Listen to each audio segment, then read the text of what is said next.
Hello दोस्तों, आज मैं आप लोगों के केमिस्ट्री के फर्स्ट चैप्टर के अति लघु उत्तरीय प्रश्नोत्तर के बारे में बताने वाला हूं। बताने से पहले आप लोगों से एक रिक्वेस्ट है कि यदि आप लोगों ने मेरे चैनल को सब्सक्राइब नहीं किया है तो सब्सक्राइब कर दे और बेल आइकन को प्रेस कर दे। चलिए डिफरेंस क्वेश्चन को देखते हैं।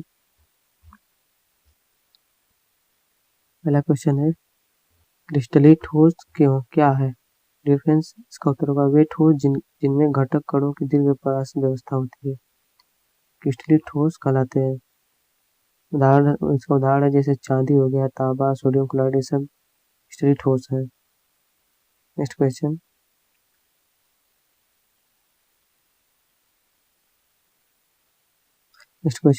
क्रिस्टलीय ठोस को परिभाषित कीजिए। डिफरेंस इसका उत्तर होगा एक ठोस क्रिस्टलीय कहलाता है जब इसके अवयवी कणों की लघु परास व्यवस्था होती है। जब इसके अवयवी कणों की लघु परास व्यवस्था होती है तो वह क्रिस्टलीय ठोस होता है। नेक्स्ट क्वेश्चन, आणविक ठोस से आप क्या समझते हैं? इसका उत्तर होगा डिफरेंस जिन ठोसों के क्रिस्टल जालक सरल वियुक्त कणों से बने होते हैं वे आणविक ठोस कहलाते हैं। जैसे उदाहरण हो गया इसका आयोडीन हो गया, सल्फर, सफेद फास्फोरस आदि, ये सब आणविक ठोस है। नेक्स्ट क्वेश्चन, आणविक ठोस की परिभाषा दीजिए। डिफरेंस का उत्तर होगा जिन ठोसों के क्रिस्टल जालक धनायनों और ऋणायन से बने होते हैं, धनायन और ऋणायन से मिलकर बने होते हैं, वे आणविक ठोस कहलाते हैं। डिफरेंस का उदाहरण होगा जैसे सोडियम क्लोराइड हो गया, धातुओं का ऑक्साइड हो गया, धातु सल्फाइड हो गया, ये सब आणविक ठोस है। नेक्स्ट क्वेश्चन, धात्विक ठोस को स्पष्ट कीजिए। डिफरेंस इसका उत्तर होगा जो ठोस धातुओं के गुण प्रकट करते हैं, जो ठोस धातुओं के जैसे गुण प्रकट करते हैं धात्विक ठोस कहलाते हैं। जैसे उदाहरण हो गया सोना हो गया, चांदी हो गया, तांबा, ये सब ठोस धातुओं के गुण प्रकट करते हैं। नेक्स्ट क्वेश्चन, सहसंयोजक ठोस से आप क्या अभिप्राय या क्या समझते हैं? इसका डिफरेंस का उत्तर होगा जिन ठोसों के क्रिस्टल जालक परमाणुओं से बने होते हैं, परमाणुओं से मिलकर बने होते हैं, वे सहसंयोजक ठोस कहलाते हैं। जैसे डिफरेंस उदाहरण हो गया हीरा हो गया, ग्रेफाइट, सिलिकॉन इत्यादि। नेक्स्ट क्वेश्चन, सोडियम क्लोराइड का टुकड़ा सोडियम धातु से कठोर होता है, क्यों?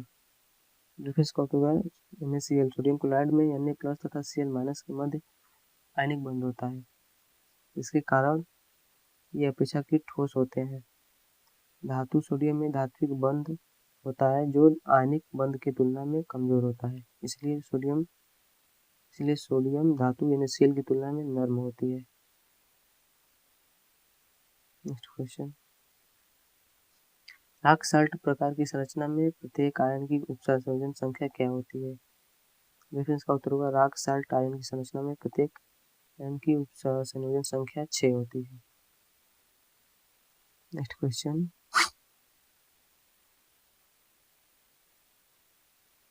आयनिक क्रिस्टलों में 12 उपसंयोजन संख्या क्यों नहीं पाई जाती है? डिफरेंस का उत्तर होगा घनी रिक्तियों के निर्माण के लिए त्रिज्या अनुपात परास 0.732 से 1.0 होता है, अतः उपसंयोजन संख्या 8 से अधिक नहीं हो सकती। नेक्स्ट क्वेश्चन, किसी दिए गए तत्व में षटकोणीय निबिड़ संकुलन तथा घनी निबिड़ संकुलन संरचना के घनत्व समान हो सकते हैं, समझाइए।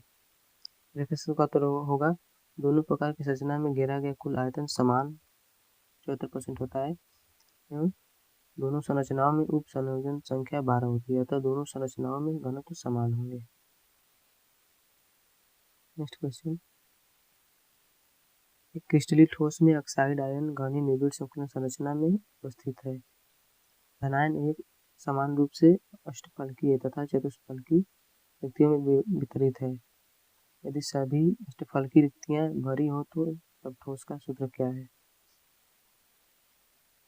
डिफरेंस उसका उत्तर होगा ऑक्साइड आयनों की घनी निबिड़ संकुलन संरचना में प्रति एकक कोशिका 4 ऑक्साइड आयन होने चाहिए। प्रत्येक ऑक्साइड आयन 2 चतुष्फलकीय रिक्तियों तथा 1 अष्टफलकीय रिक्तियों से संबंधित होता है, अतः 4 अष्टफलकीय तथा 8 चतुष्फलकीय रिक्तियां होनी चाहिए, क्योंकि सभी अष्टफलकीय रिक्तियां ए द्वारा घेरी जाती हैं। अतः अष्टफलकीय रिक्तियों में 4 धनायन ए होंगे तथा समान संख्या में धनायन ए चतुष्फलकीय रिक्तियों में होंगे, अतः 4 ऑक्साइड आयन तथा 8 धनायन होंगे, अतः ठोस का सूत्र CI820 होगा। नेक्स्ट क्वेश्चन, घनी निबिड़ संकुलन संरचना युक्त एक मूल यौगिक में अष्टफलकीय रिक्तियां कितनी होंगी? रेफरेंस इसका उत्तर होगा अष्टफलकीय रिक्तियों की संख्या बराबर होता है संकुलन में परमाणुओं की संख्या बराबर रेफरेंस बराबर 1 मूल बराबर 6.023 × 10⁻23, इसे अवगाड्रो संख्या भी कहते हैं। नेक्स्ट क्वेश्चन, संकुलन दक्षता को परिभाषित कीजिए। रेफरेंस का उत्तर होगा क्रिस्टल में उपलब्ध कुल स्थान का परमाणु द्वारा घेरा हुआ अंश संकुलन दक्षता कहलाता है। यह प्रायः प्रतिशत में व्यक्त की जाती है। यदि किसी क्रिस्टल संरचना की एकक कोशिका में उपस्थित परमाणुओं द्वारा कोशिका का घेरा हुआ आयतन CU और एकक कोशिका का कुल आयतन विसेल हो तो संकुलन क्षमता कितना होता है?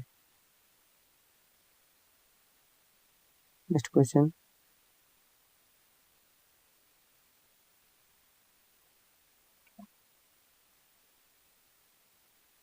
किसी तत्व X की परमाणु त्रिज्या 3.6 एंगस्ट्रॉम है, इसकी एकक कोशिका में सन्निकट पड़ोसी कण की दूरी क्या होगी? डिफरेंस इसका हल होगा D बराबर 2R, ये फार्मूला है। रेफरेंस 2 × 3.6 एंगस्ट्रॉम बराबर 7.2 एंगस्ट्रॉम होगा। नेक्स्ट क्वेश्चन, फ्रेंकल दोष AgCl क्रिस्टलों के घनत्व को परिवर्तित क्यों नहीं करता है? रेफरेंस का उत्तर होगा चूंकि फ्रेंकल दोष क्रिस्टल में आयनों की संख्या समान रहती है, इसलिए यह दोष क्रिस्टलों के घनत्व में कोई परिवर्तन नहीं करता है। नेक्स्ट क्वेश्चन, क्रिस्टलों में कौन सा बिंदु दोष संबंधित ठोस के घनत्व को परिवर्तित नहीं करता है? रेफरेंस इसका उत्तर होगा फ्रेंकल दोष। नेक्स्ट क्वेश्चन, फ्रेंकल दोष उपस्थित होने पर भी क्रिस्टल के घनत्व में कोई परिवर्तन नहीं होता है, क्यों? रेफरेंस इसका उत्तर होगा फ्रेंकल दोष में धनायन अपने जालक बिंदुओं से हटकर अंतराकाशीय स्थानों में आ जाते हैं, इसलिए क्रिस्टल में घनत्व में कोई परिवर्तन नहीं होता है। नेक्स्ट क्वेश्चन, साटकी तथा फ्रेंकल दोष का क्रिस्टल की उदासीनता पर क्या प्रभाव पड़ता है? रेफरेंस का उत्तर होगा साटकी तथा फ्रेंकल दोष उपस्थित होने पर क्रिस्टल उदासीन बने रहते हैं। Next question, CaCl2 AgCl crystal में मिलाने पर साटकी दोष उत्पन्न करता है, व्याख्या कीजिए।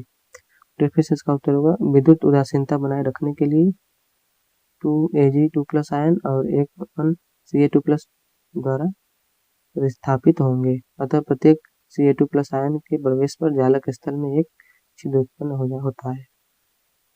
नेक्स्ट क्वेश्चन, F केंद्र क्या है? रेफरेंस का उत्तर वह स्थान जहाँ ऋणायन रिक्तिका में इलेक्ट्रॉन उपस्थित होता है, F केंद्र कहलाता है। नेक्स्ट क्वेश्चन, रिक्तिका को परिभाषित कीजिए। रेफरेंस का उत्तर होगा धातु परमाणुओं अथवा आयनों को जब क्रिस्टल में संकुलित किया जाता है तब उनके मध्य उपस्थित स्थान रिक्तिका कहलाता है। नेक्स्ट क्वेश्चन, एक लवण का नाम लिखिए जिसे AgCl में मिलाकर धनायन रिक्तियों द्वारा उत्पन्न की जाती है। रेफरेंस का उत्तर होगा CdCl2 तथा CrCl2। नेक्स्ट क्वेश्चन, क्षारीय धातु हैलाइडों के रंग के लिए उत्तरदायी नॉन स्टाइकियोमेट्री बिंदु दोष का नाम लिखिए। रेफरेंस का उत्तर होगा धातु अधिकृत अथवा ऋणायनिक रिक्तिकाएं तथा F केंद्र। नेक्स्ट क्वेश्चन, आप किस प्रकार NaCl संरचना को CHCl प्रकार की संरचना में और CHCl को NaCl प्रकार की संरचना में परिवर्तित करेंगे? तो रेफरेंस का उत्तर होगा CHCl प्रकार की संरचना को NaCl प्रकार की संरचना में गर्म करके तथा NaCl पर उच्च दाब आरोपित करके CHCl प्रकार की संरचना प्राप्त की जा सकती है। नेक्स्ट क्वेश्चन, साधारण नमक शुद्ध सफेद के स्थान पर कभी कभी पीला दिखाई देता है, क्यों? तो रेफरेंस का उत्तर होगा जब ऐसा जालक स्थलों में ऋणायनों के स्थान पर इलेक्ट्रॉनों की उपस्थिति के कारण होता है। ये स्थल F केंद्रों की तरह कार्य करते हैं। नेक्स्ट क्वेश्चन, जिंक ऑक्साइड सफेद होता है लेकिन गर्म करने पर यह पीला पड़ जाता है, समझाइए। डियर फ्रेंड्स, इसका उत्तर है जब जिंक ऑक्साइड को गर्म किया जाता है तब एनीमन समीकरण के 4 ऑक्सीजन खोता है, जैसे ZnO keeps Zn2++ half O2 plus 2 electron. Dear friends, तो यहाँ Zn2+ अंतराकाशीय रिक्तिकाओं में व्यवस्थित हो जाते हैं तथा इलेक्ट्रॉन विद्युत उदासीनता बनाए रखने के लिए पड़ोसी अंतराकाशीय रिक्तियों में व्यवस्थित हो जाते हैं। इसमें धातु अधिक दोष उत्पन्न होता है। अंतराकाशीय रिक्तियों में इलेक्ट्रॉनों की उपस्थिति के कारण यह पीला होता है, क्योंकि इलेक्ट्रॉनों द्वारा श्वेत प्रकाश के अन्य रंगों को अवशोषित कर लिया जाता है। नेक्स्ट क्वेश्चन, अर्धचालकों की विद्युत चालकता पर ताप का क्या प्रभाव पड़ता है? उत्तर, डिफरेंस का उत्तर होगा ताप वृद्धि में अर्धचालकों की विद्युत चालकता बढ़ जाती है। नेक्स्ट क्वेश्चन, गर्म करने पर चुंबकीय पदार्थ अनुचुंबकीय हो जाते हैं, क्यों? डियर फ्रेंड्स, गर्म करने पर इलेक्ट्रॉन चक्रण अनियमित रूप से अभिविन्यासित हो जाते हैं, हो जाने के कारण लौहचुंबकीय पदार्थ अनुचुंबकीय हो जाते हैं। नेक्स्ट क्वेश्चन, दोस्तों, अगर वीडियो अच्छा लगा हो तो प्लीज वीडियो को लाइक कर दीजिएगा, कमेंट कर दीजिएगा और चैनल को सब्सक्राइब कर दीजिएगा।